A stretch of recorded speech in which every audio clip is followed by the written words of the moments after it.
Bueno, hoy día vamos a mirar el último capítulo, el capítulo 4 de segunda de Timoteo. Esta es una carta, como ya decíamos anteriormente, escrita desde la cárcel y llena de emociones. Recuerdo que Pablo aquí, que Pablo está expresando más bien a Timoteo.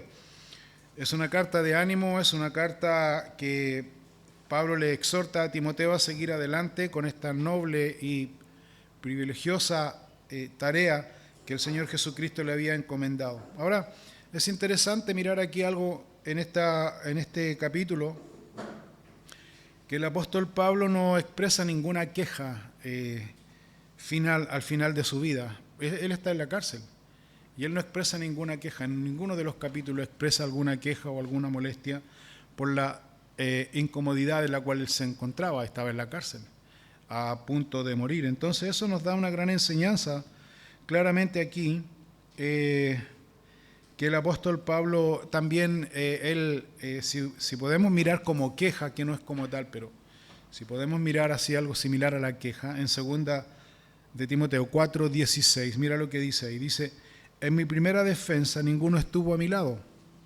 sino que todos me desampararon, no les sea tomado en cuenta. O sea, si podemos mirar alguna queja, Pablo está en cierta manera diciendo: ninguno está a mi lado, pero la verdad no les sea tomado en cuenta como queja en el fondo. También nosotros podemos mirar aquí que al final de su carta Pablo menciona a 17 personas con quienes él pudo compartir mano a mano con ellos. Y esa es la idea de por qué anoche nosotros hicimos 6 grupos de 5 personas, o 5 grupos de 6 personas, ahí está. No, 6 grupos, pero ya, 5 grupos. La idea es formar lazos, orar unos por otros. Expusimos también algunas peticiones para también orar por estas peticiones. Y la idea también es poder contactarnos durante la semana y también formar esa amistad. Entonces aquí, volviendo al punto, Pablo habla acerca de estas amistades que él tenía. Y la otra cosa importante que me llamó la atención fue que Pablo, a pesar de que él estaba en sus últimos días, el apóstol Pablo se acuerda de los demás, hace una clara memoria de los demás. Ahí lo vamos a mirar al final del capítulo. Así que comenzamos a leer segunda de Timoteo, capítulo 4, versículo 1 al 4, dice: te encarezco delante de Dios y del Señor Jesucristo, que juzgará a los vivos y a los muertos en su manifestación y en su reino. Que prediques la palabra, que instes a tiempo, fuera de tiempo, redarguye, reprende, exhorta con toda paciencia y doctrina, porque vendrá tiempo cuando no sufrirán la sana doctrina, sino que, teniendo comezón de oír, se amontonarán maestros conforme a sus propias concupiscencias y apartarán de la verdad el oído y se volverán a las fábulas. Entonces, como ya mirábamos el capítulo anterior, capítulo 3, que compartió Carlos, Pablo termina exhortando a Timoteo, hablándole a Timoteo a continuar estudiando la palabra. Timoteo, sigue estudiando la palabra, no te detengas en nada, sino que sigue estudiando la palabra. Como hábito personal, le dice Pablo a Timoteo, sigue estudiando la palabra. Y también aquí Pablo le habla y Pablo le dice: te encarezco. O sea, no es un consejo, no es una sugerencia, sino que le dice: te encarezco. ¿A qué? A que delante de Dios y del Señor Jesucristo. ¿Por qué Pablo pone como testigo al Señor Jesucristo? Pone a Dios como testigo y a Jesucristo, para que Timoteo predique la palabra. ¿Cuál es la razón? ¿Acaso le está poniendo la máquina, como decimos? ¿Acaso lo está presionando? ¿Acaso lo está obligando? En ningún momento, sino que el sentir o el contexto es que en ese tiempo, claramente, Timoteo estaba siendo muy mal criticado, el ministerio no estaba bien, como ya lo miramos, y como joven, claramente, las críticas lo habían a él debilitado completamente. Entonces Pablo, inspirado por el Espíritu Santo, lleva a Timoteo a que enfócate, Timoteo, en esto. Predica la palabra, porque tu mayor testigo, tu fiel testigo es Dios y el Señor Jesucristo. Y eso es algo que nosotros nos debe llevar a poner atención y estar atentos a eso, porque en el ministerio no es fácil, el ministerio es difícil, no los quiero asustar ni mucho menos. Yo sé que ustedes entienden a lo que yo me refiero, ni tampoco quiero llegar a ser autorreferente para nada absolutamente, porque todos por igual, al momento de ser llamados por el Señor Jesucristo, hemos tenido tiempos difíciles, tiempos de desánimo, tiempos de desilusión, tiempos de bajón, tiempos de tirar la toalla, ¿por qué no? Tirar la toalla y dejar todo de lado. Pero hay una incomodidad que no nos deja, no nos permite, hay algo que no nos deja. ¿Y quién es ese que no nos deja? Es el Espíritu Santo de Dios. Entonces, en ese sentir es que Pablo le dice a Timoteo, Timoteo, dedícate a predicar la palabra de Dios.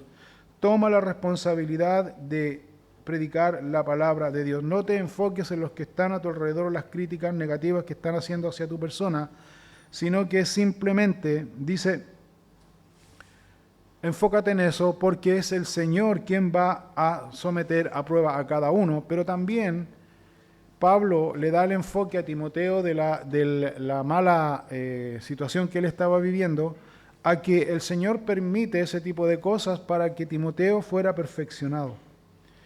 Y eso es claro, porque en la aflicción somos perfeccionados, somos formados y creados a la imagen de nuestro Señor Jesucristo. La otra cosa también que le dice aquí Pablo a Timoteo, le dice, te encarezco delante de Dios del Señor Jesucristo, que juzgará a los vivos y a los muertos en su manifestación y en su reino.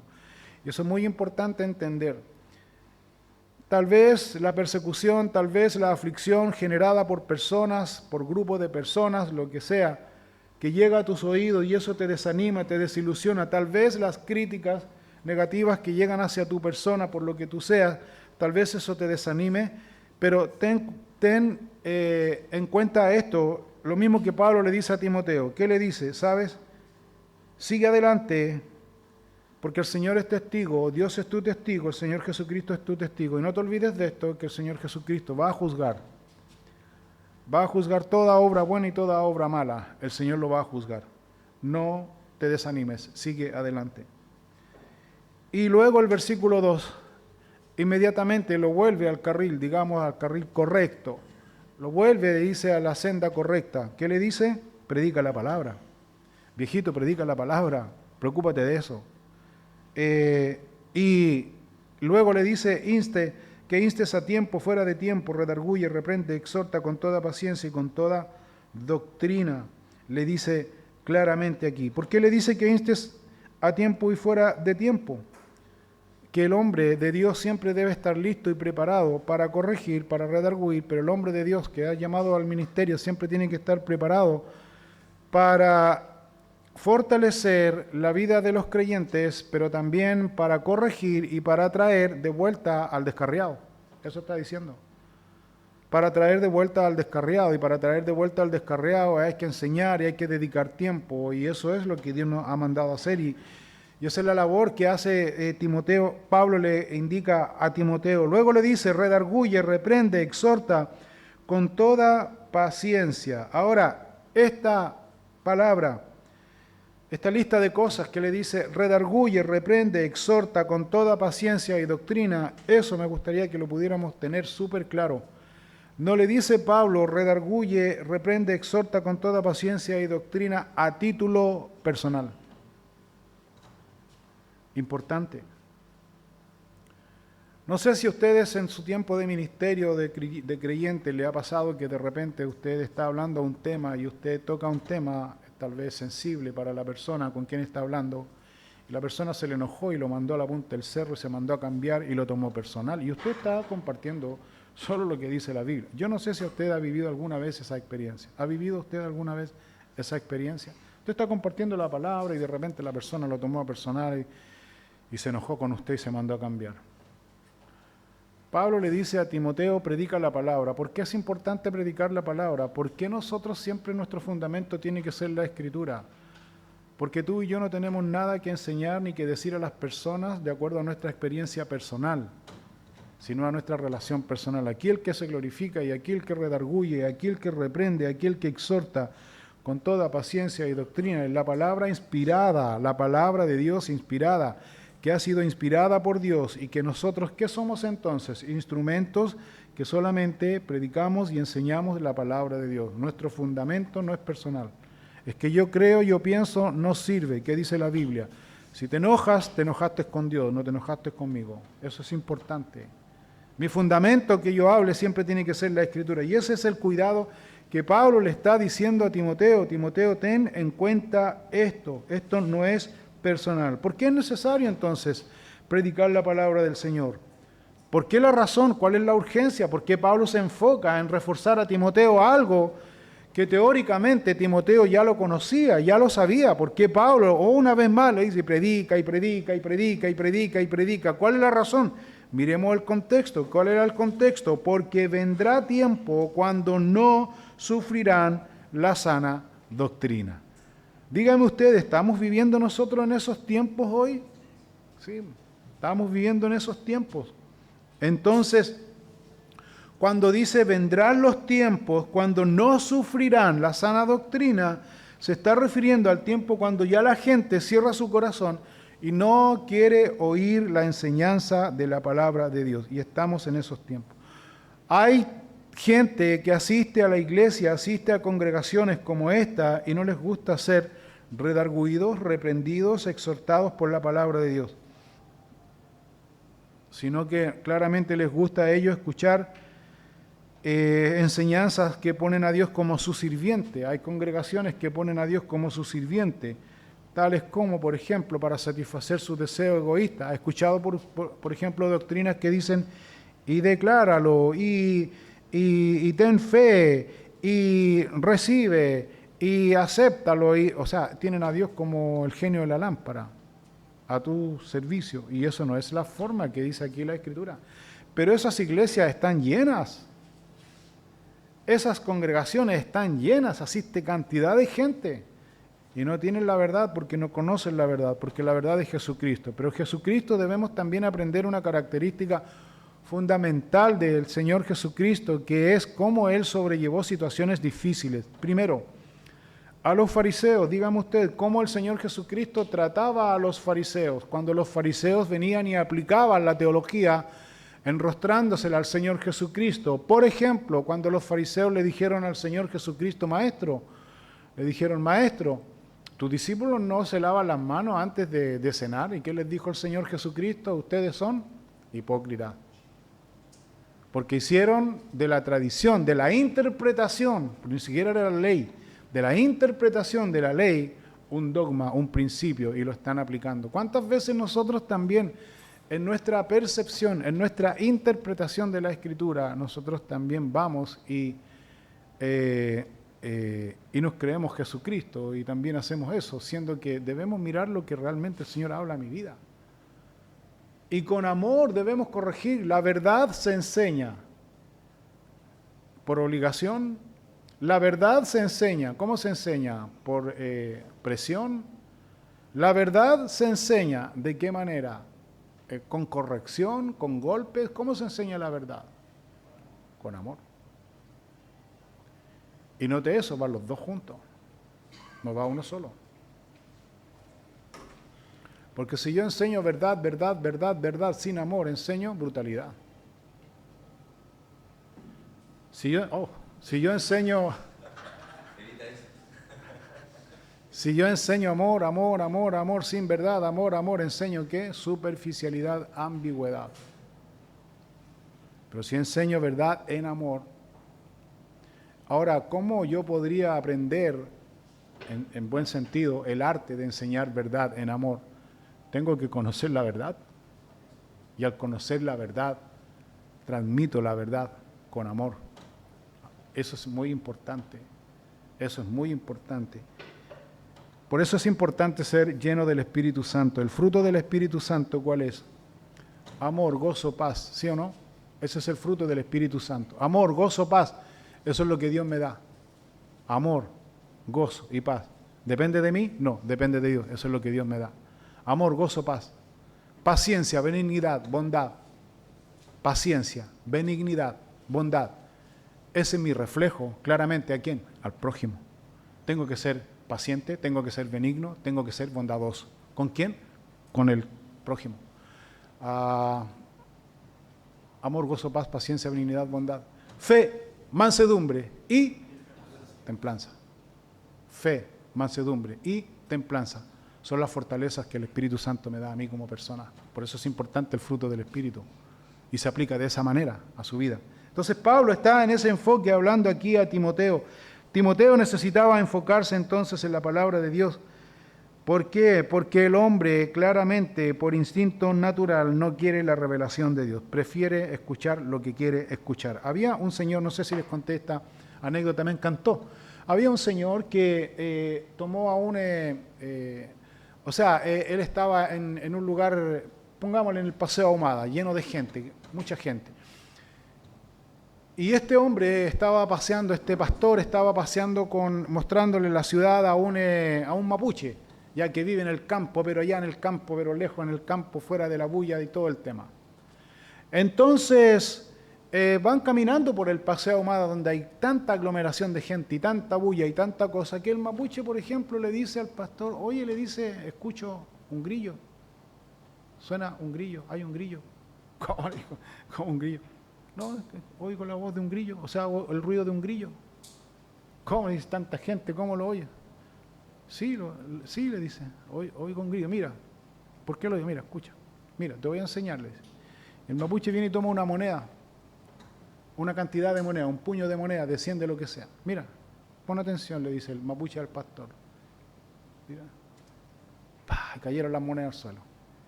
Y toda la gente que estaba pasando, pim, pim, pim, todos se enfocaron en ¿quién? Las monedas. ¿Cuál era la lección? Que las personas quieren escuchar lo que realmente quieren escuchar y los demás lo desechan. Lo que realmente quieren escuchar, escuchan. Lo que los demás, me da lo mismo. Así somos. De esa manera somos. Entonces Pablo le dice aquí claramente, enseña la palabra, predica la palabra, nada más. Porque la gente quiere escuchar ¿qué? Lo que quiere escuchar. La gente va a tener comezón de oír, dice. Comezón de oír se refiere a curiosidad interminable, un insaciable deseo de sentir muchas cosas, de conocer muchas cosas. Sentir la comezón de oír, ¿sabes qué es en el fondo? Es que lo que la gente quiere escuchar en este tiempo, que tú puedes, que tú eres exitoso, que tú eres excelente, que tú la verdad que puedes, me encanta cómo eres tú, que tú eres aquí, que tú eres allá, y la gente, nosotros todos buscamos eso. Esa es la comezón de oír, y cuando uno está en eso, por eso hoy día nosotros tenemos, y esto es increíble, no sé si usted ha notado este último tiempo que hay muchos pseudo cristianos que ahora ya no son cristianos, sino que son coach motivacionales, ¿o no? ¿Cuándo se había visto eso antes? Pero ahora lo vemos. ¿Por qué? Porque la comezón de oír que hay en el pueblo cristiano es justamente eso. Tú puedes, recíbelo y sigue adelante. Tú eres capaz. Tú puedes en ti mismo, recibe la fuerza en ti mismo, porque tú puedes. Dios te creó no para ser último, sino que para ser primero. Invalidando, dice el Señor Jesucristo a los fariseos, invalidando la palabra de Dios. Ustedes son hipócritas, porque ustedes invalidan la palabra de Dios. Volviendo al punto principal que yo les mencionaba anteriormente, cuando los fariseos le preguntan y le dicen al Señor Jesucristo, ¿tu discípulo no se lava las manos antes de comer? Y el Señor les dice, ustedes invalidan el mandamiento principal de Dios. ¿Por qué? ¿Por qué lo invalidan?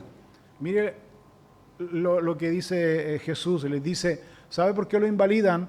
Porque ustedes deshonran a sus padres. ¿Cómo le dicen los fariseos? Sí, ustedes deshonran a sus padres, porque cuando sus padres vienen, ustedes dicen, es corbán, dice. ¿Sabe lo que significa corbán? Sus papás vienen a pedirle plata o dinero o una ayuda, entonces los fariseos dicen, papá, si tú hubieses venido antes, yo la verdad te hubiese ayudado, pero toda mi cuenta corriente, todos mis bienes los entregué a Dios y le pertenece a Dios. Eso eran los fariseos y el Señor Jesucristo los descubrió y dijo, por eso ustedes son hipócritas. La hipocresía, el legalismo, la autosuficiencia, el orgullo, el no escuchar y resistir la palabra de Dios claramente te lleva, y esto es muy importante entender, a invalidar los principios que Dios enseña en su palabra. Y comenzamos a validar y comenzamos a tolerar y comenzamos a deslizarnos y comenzamos claramente a irnos por otro tema y no por lo que dice la Escritura. Por eso Pablo le dice a Timoteo, predica la palabra, viejo, predica la palabra. Ese es el consejo. Sigamos leyendo. Versículos 5 al 8. Pero tú, a Timoteo, pero tú sé sobrio en todo, soporta las aflicciones, haz obra de evangelista, cumple tu ministerio, porque yo ya estoy para ser sacrificado y el tiempo de mi partida está cercano. He peleado la buena batalla, he acabado la carrera, he guardado la fe, por lo demás me está guardada la corona de justicia, la cual me dará el Señor juez justo en aquel día, y no solo a mí, sino también a todos los que aman su venida. Tú le dices, pero tú le dices, tú, Timoteo, tienes que ser de esta forma, de esta manera, aunque otros se desvíen a las fábulas y a las cosas fantasiosas, dice, tú tienes que estar más dedicado claramente a estudiar la palabra y enseñar la palabra.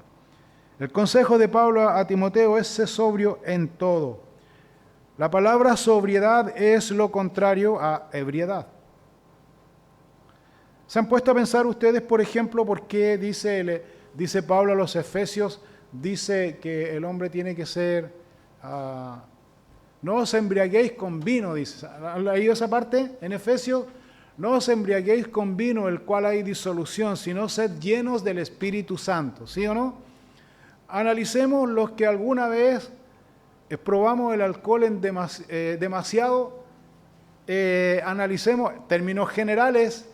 ¿Qué hace cuando uno prueba el alcohol demasiado? Un borrachito que se pegó los toques, ¿cierto? Y quedó, pero más o menos, es simpático, ¿sí o no? Por lo general, es simpático, es cariñoso, es buena onda, no se mide, sino que mete la mano al bolsillo. Quiere comprarse un jugo, quiere comprarse un gansito, quiere comprarse un pollito, aquí está. No se privan de nada, son dadivosos. Entonces Pablo, tomando ese ejemplo, y sabe que antes de ser llenos, antes de ser embriagados con el vino, dice, mejor sean llenos, la contraparte, sean llenos del Espíritu Santo. Y claro, ser lleno del Espíritu Santo no necesitas emborracharte para poder ser cariñoso, dadivoso, buena onda, ¿no es cierto? Hospedador, qué sé yo, etcétera, etcétera. Por eso Pablo le dice, tú sé sobrio, lo contrario a ebrio. Después le dice, soporta las aflicciones. Claramente, soporta las aflicciones. En otras palabras, no te quejes. No te quejes. Soporta las aflicciones.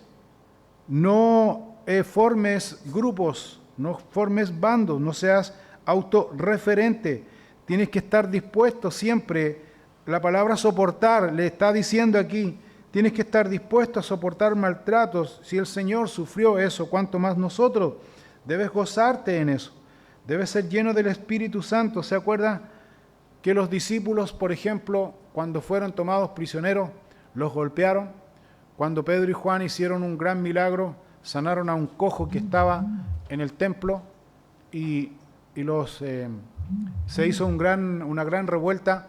Mucha gente seguía a los discípulos. Entonces el Sanedrín tomó a Pedro y Juan y a los discípulos, los golpearon, los amenazaron, los intimidaron y les prohibieron, los amenazaron para que no siguieran hablando del nombre del Señor Jesucristo. Ustedes que conocen la historia, ¿cómo salió Pedro y Juan de ese lugar después del juicio injusto que le hicieron? ¿Salieron bajoneados? ¿Salieron con la mente de ir a reclamarle al emperador los derechos humanos? ¿Cómo salieron los discípulos? ¿Perdón? Fortalecidos. ¿Perdón? Gozosos y fortalecidos. Gozosos. Porque habían sufrido lo mismo que el Señor Jesucristo. Cuando tú estás en aflicción, tienes ese gozo y eso es algo que nosotros tenemos que siempre experimentar en nuestro corazón. O hay tristeza. ¿Cuál es tu reacción cuando estás en medio de la aflicción? Si no hay gozo, entonces eso es preocupante. ¿Sabes por qué? Porque entonces tú no eres lleno del Espíritu Santo. Porque ¿qué provoca el bautismo del Espíritu Santo en tu vida? Amor, ¿qué más? Gozo, ¿y qué más? Paz. Cuando estás en medio de la aflicción, y entiéndase por aflicción cualquier tipo de aflicción, ¿hay gozo y paz en tu corazón? ¿O hay rabia? ¿O hay desilusión? ¿Hay frustración? Eso es lo que Pablo le está enseñando aquí a Timoteo. La última cosa que Pablo le dice a Timoteo, claramente aquí, cumple tu ministerio. Cumple tu ministerio. ¿Cuál es el ministerio que tenemos como creyentes? A lo mejor tú dices, yo la verdad que no sé qué ministerio tengo. La verdad que no tengo idea, porque yo aquí veo un orden. Hay uno que canta, otro que enseña, otro que administra, otro que... la verdad que yo no sé qué ministerio, tengo. La pregunta es, ¿se refiere a esos ministerios o no? ¿A qué ministerio se refiere? ¿Perdón? A la reconciliación. ¿Tienes tú el ministerio de la reconciliación? ¿Cómo es eso? ¿Tengo que reconciliarme con todo? No. Tú tienes que ser instrumento para llevar a Cristo a las otras personas que no conocen a Cristo. Ese es el ministerio de reconciliación que todos nosotros tenemos. Pablo le dice a Timoteo, cumple tu ministerio. Pablo nos dice, el Señor nos dice esta mañana, cumple tu ministerio. ¿Estás cumpliendo el ministerio? Eso es importante siempre reflexionar. En el Hechos capítulo 20, versículo 17, no lo vamos a leer por tiempo, pero solo en Hechos capítulo 20, versículo 17 al versículo 21, Pablo está despidiéndose de los ancianos de la iglesia, se los voy a explicar de esa manera. Pablo se está despidiendo de los ancianos de la iglesia de Éfeso. Entonces Pablo les dice claramente aquí varias cosas que son importantes, es decir, destaqué 4 cosas importantes que Pablo le habla a los líderes de la iglesia al cual él ya no iba a ver más porque él continuaba su viaje misionero. Primero el apóstol Pablo les dice, le dice a los ancianos de la iglesia, ustedes saben cómo yo me he comportado con ustedes. Hace como una mesa redonda y dice, en otras palabras, en buen chileno les dice, si me he comportado bien o me he comportado mal, por favor, tenemos la confianza para que ustedes me lo digan. Eso está diciendo Pablo. Y eso es bueno. ¿Sabes por qué? Porque eso indica humildad, transparencia. Eso indica integridad. No digan de nuestras imperfecciones humanas porque todos somos imperfectos. Pero estamos hablando del tema espiritual. Predica la palabra, cumple su ministerio, enseña fielmente la palabra, tiene su casa en orden, tiene a sus hijos en sujeción, que son cosas importantes que enseña la Escritura. Pablo está diciendo eso. Luego Pablo les dice aquí, cuando dice, ustedes saben cómo yo me he comportado con ustedes desde el primer día que yo entré en Asia, ustedes saben que Pablo está apelando ahí a la integridad. Integridad. Número 2. Pablo dice aquí en el versículo 19, Hechos 20, 19, sirviendo al Señor, dice. ¿Sirviendo a quién? Al Señor. ¿Con qué actitud? Con toda humildad. Integridad. Segundo, humildad. ¿A quién sirvo yo? ¿Les sirvo a ustedes? ¿Ustedes me sirven a mí? ¿A quién servimos? Al Señor. ¿Con toda qué? Humildad. Claramente. Número 3. Versículo 20 de Hechos 20:20, y como nada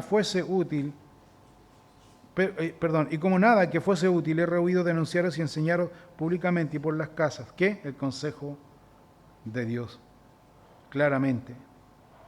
¿Qué estamos hablando ahí? Honestidad. Fue honesto, fue directo, honesto. Enseñó la verdad con amor, claramente. Número 4, Hechos 20:21, testificando a judíos y gentiles acerca del arrepentimiento para con Dios y de la fe en nuestro Señor Jesucristo. Un propósito.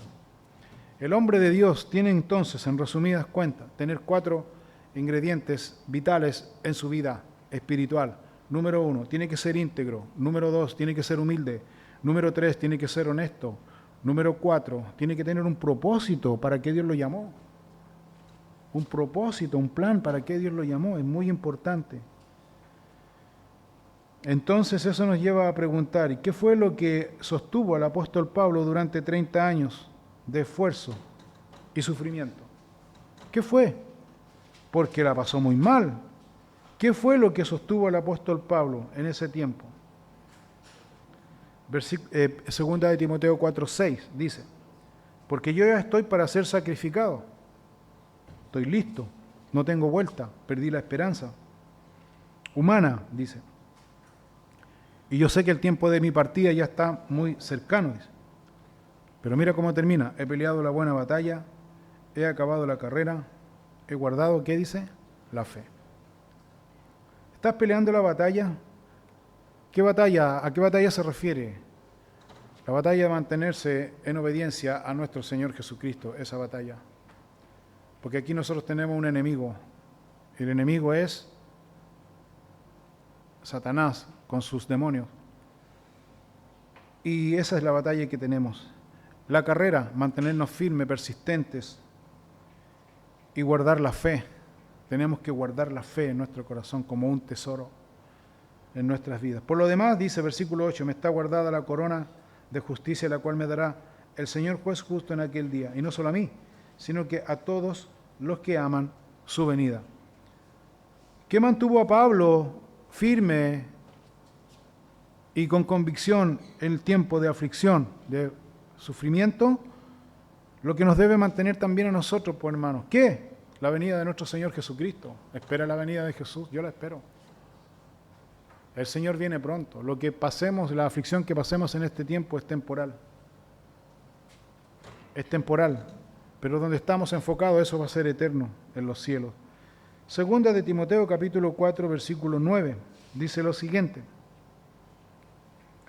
Procura venir pronto a verme, porque Demas me ha desamparado, amando este mundo, y se ha ido a Tesalónica. Crescente fue a Galacia, Tito a Dalmacia, solo Lucas está conmigo.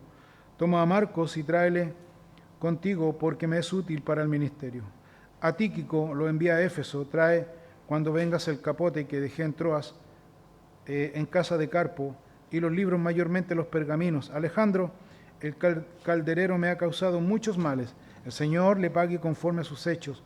Guárdate tú también de él, pues en gran manera se ha opuesto a nuestras palabras.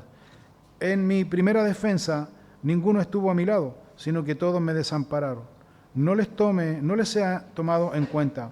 Pero el Señor estuvo a mi lado y me dio fuerzas, para que por mí fuese cumplida la predicación, y que todos los gentiles oyesen. Así fui librado de la boca del león, y el Señor me librará de toda obra mala, y me preservará para su reino celestial. A Él sea gloria por los siglos de los siglos. Amén. Primera cosa que vemos aquí, ¿por qué Timoteo debía apresurarse? ¿Por qué Pablo le dice apresúrate? Pablo tenía ganas de ver a Timoteo, y esto me encanta, y esto la verdad que tomé una lección muy personal en esto, porque Pablo le dice, Timoteo, yo quiero verte, quiero tener tiempo contigo, quiero que podamos relacionarnos, poder tiempo contigo, tener tiempo contigo. Si uno examina las cartas, los capítulos anteriores, Pablo le dice a Timoteo, Timoteo, procura con diligencia presentarte a Dios. Timoteo, no agarres las críticas. Timoteo, sé firme. Timoteo, aquí. Cosa que Timoteo en algún minuto, y díganme ustedes si no, tal vez Timoteo se sintió, oye, Pablo siempre me está achacando, parece que no me quiere, parece que no me pesca, parece que no... Porque y está en la cárcel, más encima de ir a preocuparse de la cárcel, está preocupando de mí, más encima, en vez de los hermanos de ahí, porque en ese tiempo no tenían internet, no tenían WhatsApp. ¿Cómo Pablo se enteraba de lo que Timoteo estaba pasando? Porque tal vez tenía visita y le iban con la copucha, entonces Pablo también filtraba y Pablo decía, Timoteo, tú tienes que hacer esto, tú aquí, tú fiel, aquí todo el tema. Entonces posiblemente, es una conjetura solamente, pero posiblemente creo yo, por el carácter de Timoteo en cierta manera tiene que haberlo tomado personal. Pero en esto lo descolocó a Timoteo. ¿Por qué? Porque Pablo le dice, Timoteo, tengo ganas de verte, viejo. Ahora mire el contexto. Bueno, pero mire el contexto. Pablo estaba lejos de Timoteo. Timoteo, para visitar a Pablo, tenía que viajar en barco. Y tenía que ser antes del invierno, porque en el invierno los puertos se cerraban por las mareas y todas las cosas, y eso iba a tardar mucho tiempo. Entonces, en ese mucho tiempo, Pablo iba a estar muerto, porque estaba sentenciado a muerte. Ese es el contexto. Y eso me llamó a una reflexión personal. Tenemos ese mismo deseo de compartir con nuestros amigos, con nuestros hermanos. Nos juramos amor eterno, nos amamos, nos queremos. ¿Pero qué tanto? ¿Nos deseamos? ¿Deseamos estar juntos? ¿Deseamos tomarnos un café? ¿Deseamos buscar un rinconcito de nuestro apretada agenda que tenemos para conversar de la vida, ni siquiera en el buen sentido del Señor, de la vida, echar la talla, reírnos un poco, ¿o no? ¿Serán necesarios esos tiempos? Son necesarios porque esos tiempos fortalecen, esos tiempos relacionan el carácter del creyente, esos tiempos fortalecen el carácter, fortalecen la amistad pura, verdadera. Importante, así somos los amigos, ¿no? Somos amigos, ¿no? Y Pablo está en ese sentir aquí. La otra cosa importante, hermanos,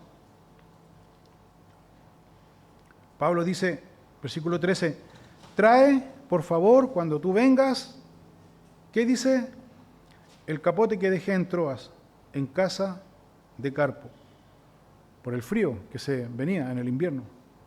¿Y qué más le dice? Tráeme las pastillas, tráeme los remedios para la guata, tráeme el diarén. ¿Qué le dice? Los libros, mayormente, ¿qué dice? Los pergaminos. ¿Qué puede decir usted? ¿Pablo era un hombre que aprovechaba el tiempo al máximo?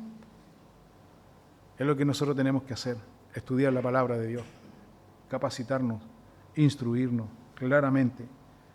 La Biblia dice, hermano, en Hebreos capítulo 13, versículos 5 y versículo 6, lo siguiente, dice aquí, sean vuestras costumbres, ¿qué dice? Sin avaricia, contentos con lo que tenéis ahora, porque Él dijo, no te desampararé, ni te dejaré. De manera que podemos decir confiadamente, el Señor es mi ayudador, no temeré lo que me pueda hacer el hombre. Yo les quiero hacer una pregunta directa. Tú en tu casa, con tu familia, con tus hijos, ¿tienes el pan? ¿Te ha faltado el pan? ¿Te ha faltado el techo? ¿Te ha faltado el abrigo? ¿Por qué entonces estamos tan desesperados? Si la Biblia dice, y tan afligidos, ¿será que estamos afligidos porque tenemos avaricia? Sean vuestras costumbres, ¿qué dice? Sin avaricia. Contentos con lo que tenemos. ¿Por qué? Porque Él dijo, ¿quién? El Señor. Y en eso Pablo, en la cárcel, lo hizo efectivo, creyó. Por eso Pablo, entendemos lo que él dijo claramente aquí. Todos me abandonaron, pero el Señor estuvo conmigo. Todos me dejaron de lado, pero el Señor estuvo conmigo. Porque el Señor dijo, yo no te voy a dejar, ni te voy a desamparar. Entonces, hermanos míos, para terminar, versículos 19 al 22, comienza la lista. Saluda a Prisca, dice, y a Aquila, y la casa de Onesíforo. Erasto se quedó en Corinto, y a Trófimo dejé en Mileto enfermo. Procura venir antes del invierno, ahí está. Eubulo te saluda, y Pudente, Lino, Claudia, y todos los hermanos. ¿La Claudia qué anda haciendo ahí? El Señor Jesucristo, dice, esté con tu espíritu. La gracia sea con todos vosotros. La fortaleza de un hombre que depende 100% de Dios, el carácter de un hombre que confía y cree en Dios se ve y se muestra en la preocupación por los demás y no por sí mismo. Ejemplo de esto, el Señor Jesucristo. Ejemplo de esto, el apóstol Pablo que vemos aquí, pensando en los demás, aparte de pensar en sí mismo, no pensar en sí mismo. Entonces, y menciona a algunos. Ahora Pablo los menciona, ¿por qué? Porque tenía que mencionarlos porque ellos también enseñaron a Pablo, porque esto es recíproco. Priscila y Aquila influenciaron a Pablo y Pablo influenció a Priscila y Aquila. Onesíforo fue Pablo bendecido por Onesíforo. ¿Y por qué? Porque Pablo también fue de bendición a Onesíforo. Erasto, no sabemos más, pero si lo menciona es porque para Pablo fue importante. Lo influenció, aprendió de él, el Señor lo usó para fortaleza y así sucesivamente. Trófimo, que estaba enfermo, Pablo se preocupó, tenía una preocupación. Eubulo, Pudente, Claudia, todos los hermanos, porque hicieron algo en ellos que le llamó la atención y que Pablo fue beneficiado espiritualmente. ¿Y cómo termina? La gracia de Dios sea con todos ustedes. Entonces, dos lecciones importantes que tenemos que mirar aquí en esta mañana. ¿Qué hacemos cuando nos abandonan? ¿Cuál sería nuestra reacción cuando nos abandonan, cuando estamos solos? ¿Cuál debe ser nuestra reacción? ¿Qué dice aquí? Debemos gozarnos, porque el Señor no nos ha abandonado. Debemos experimentar ese tipo de cosas. ¿Por qué? Porque conocemos más a Dios y sabemos que Él está cerca nuestro y que no nos abandona. Todos nos pueden abandonar, el Señor no, porque Él es fiel a su palabra. Entonces, ¿qué debemos hacer para seguir aumentando, fortaleciendo esa convicción, abrazar esas promesas de Dios? ¿Cuáles son las promesas de Dios? Versículo final y concluyente a este estudio y a este retiro, claramente, Mateo capítulo 28, versículo 19, ¿qué dice? Por tanto, dice, id y haced discípulos, dice, a todas las naciones, bautizándolos en el nombre del Padre, del Hijo, del Espíritu Santo, enseñándoles que guarden todas las cosas que os he mandado. Y he aquí, y aquí está esta frase, y he aquí yo estoy con vosotros, ¿cuándo dice? Todos los días. ¿Hasta cuándo dice? Hasta el fin del mundo. Esa es su promesa. Es la promesa que Dios nos ha dado. Que Dios los bendiga, hermanos. Les invito a ponerse de pie. Vamos a orar y dar gracias a Dios por esta enseñanza. Padre, en el nombre de Jesús te damos gracias por tu gran amor y misericordia. Oramos, Señor, para que tú seas tomando control de nuestras vidas y enseñándonos que todo lo que hemos aprendido en estos 4 capítulos de esta segunda carta de Pablo a Timoteo, lo que tú, Señor, nos hayas revelado, nos hayas mostrado, hayas, Señor, llamado nuestra atención, tocado nuestro corazón, Señor, sea sellada con tu Espíritu Santo. Y que tu Espíritu Santo de aquí nos ayude también a poner en práctica y creer a tu palabra, Señor. Hacerla nuestra, creer a tu palabra, Señor. Yo te pido por todos mis hermanos aquí en esta mañana que tú les bendigas a cada uno de ellos. El esfuerzo, el sacrificio que han hecho de poder estar acá con el único deseo de poder escuchar tu palabra, Señor. La verdad, Señor, que sea bendecido por ti, Señor, en cada una de sus vidas, Señor. Sabemos, Dios, que a veces no hacemos este tipo de cosas, Señor, porque nos sobra el dinero. Al contrario, ayúdanos a ver, Señor, que lo que hacemos, el gasto que hacemos por tu obra, es más bien una inversión en el reino, porque los directamente beneficiados somos nosotros, Señor. Ayúdanos, Señor, a ser buenos administradores de tu causa, de tu obra, de los recursos que tú nos has dado, Señor. Ayúdanos, Señor, a estar felices, contentos, gozosos con lo que ya tú nos has dado, pan, techo y abrigo. Y no caer en la avaricia, y no caer en el afán, y no caer en la ansiedad, sino que pasar tiempo contigo meditando tu palabra. Cambia nuestros hábitos diarios, Señor, que tenemos, Señor, en donde tu Espíritu Santo también nos ha mostrado que tenemos que hacer cambios radicales. Te rogamos, Dios, que tú nos ayudes en esas cosas que tú nos has mostrado que debemos hacer. Ayúdanos, Dios, a cambiar. Gracias te damos, Dios, en esta mañana, en el nombre de Jesús. Amén y amén. Bien, hermanos, continuamos entonces.